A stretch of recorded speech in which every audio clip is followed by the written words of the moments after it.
been a lot of discussion lately, and just wanted to brief update and a lot of questions about some of the work that and so forth, as well as some other things. And just to get started, I'm going to give you a couple of items that you'll be seeing in the next week or so. The first item is we're going to be moving our command post more than likely next week.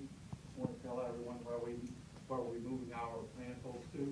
The mini storage building, the first lot to the east of that. It's an empty lot, used to have a mobile home on it, slab there. We're moving our command post there next week. It is a lot owned by Texas Brine, so we're going to move over there, set up over there.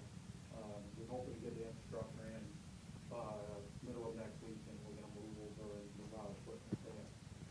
Next item, if you've been... So is entrance going to be from the highway? Right now, originally from 70, but there, Texas Brine is, also owns the house kind of catacomb to the back of it. Ginger and Jared Bro's house, and there's some discussion of them putting a parking lot there. We'll have a little walkway, so it's much easier to park in the back and just walk up to us. And but I don't know how quickly that's going to happen. Is the sheriff going to move too? Sheriff's still in discussion. Not sure if he's going to move yet.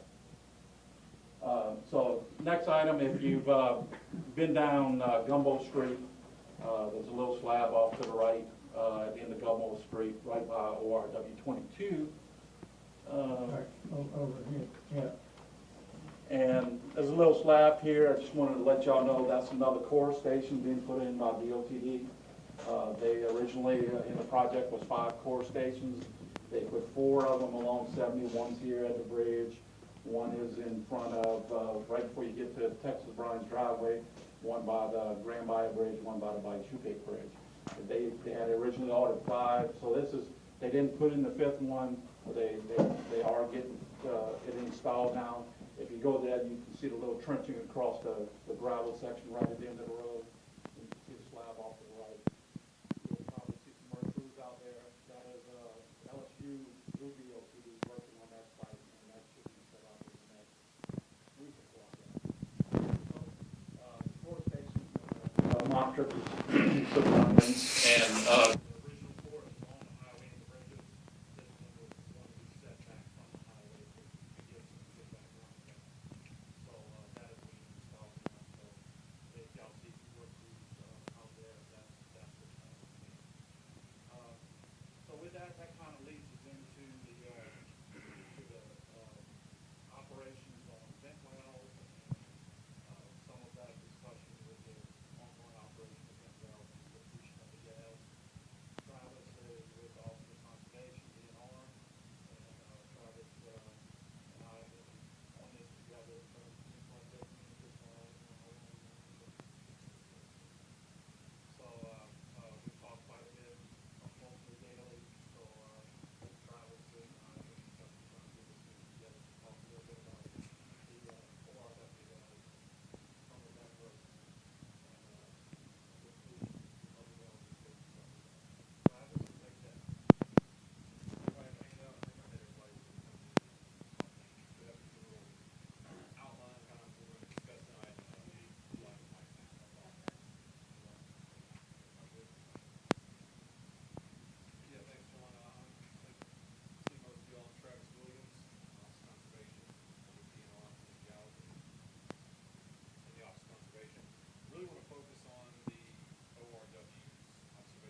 dewatering. Phase 4, monitoring, shut-in monitoring, and vent testing.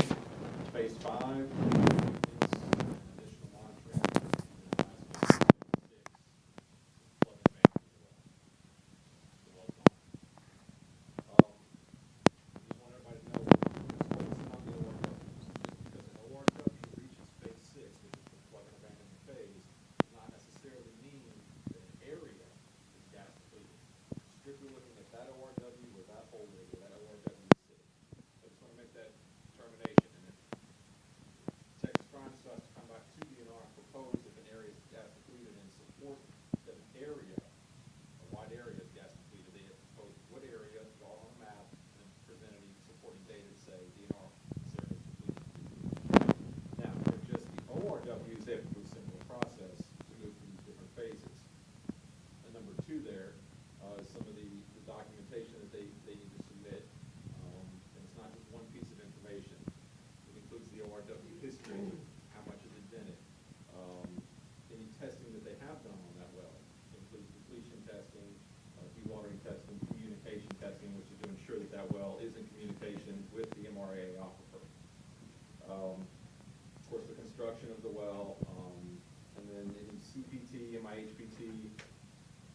I think you all are familiar with that. You see the truck out in the community or out and around that goes up and down, and those are just data points. So all of this information combined, along with anything else that they've got made for that specific ORW is submitted to DNR, and Texas Prime says, DNR, do you agree that we can move this well into the next phase?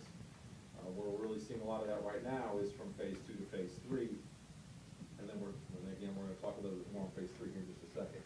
The DNR goes through each phase, and it either says, yes, we agree, you can go to the next phase, submit more information, or we disagree, try again. And you know, it's not just a real quick process. Some of these wells have been getting kicked back. Some of them go through if enough data is presented. Some don't. But we look at all the data that gets presented, and we'll ask for more if necessary.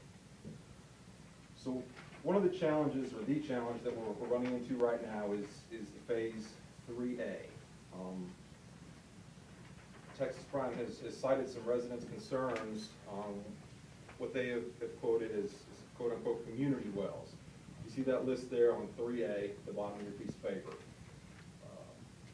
And the concern, the challenge there is Texas Prime is stating they don't want to perform any dewatering depletion testing on these wells, citing some residential concerns from moving water from these wells, which may result in possible subsidence. That's the argument. So I want to kind of talk about 3A a little bit more and just make sure everybody understands. I'm strictly talking about the testing at this point, not the long-term dewatering. So what Texas Prime has proposed is... Just a minute before you go on. Sure. The implication is, you talk about advancing to the next phase. Yes, sir. Since the final sub-phase of phase 3 is dewatering, the implication is that everything has to be dewatered. Long-term or 3A? Any term. Yeah, 3B. Okay, and I was getting to that right before you asked. I'm All right. honing in on 3A, and I'm going to explain that and kind of see where that goes and what our challenge is right now. So what 3A is a 1-hour test. And the maximum rate we've seen from these wells as far as pumping those is 10 gallons a minute, 1 hour, 600 gallons. Do the math real quick. They're looking to pull out of these wells to see if they bring gas in or deplete it. This test also serves the purpose to show if it's in communication with the aquifer. Obviously, they put the pump in, it sucks the well dry instantly, and no water comes back in. Maybe the well's clogged. Maybe we've got a communication problem. We need to fix on that well, do some maintenance. Otherwise, water comes in, it's in good communication. No gas comes in. It's pretty good evidence at that point that that well is gas depleted at that point. Now, I know to get to your question, Bob, if they do the test, gas comes in, lo and behold, hey, if we remove water from this well, it could produce more gas.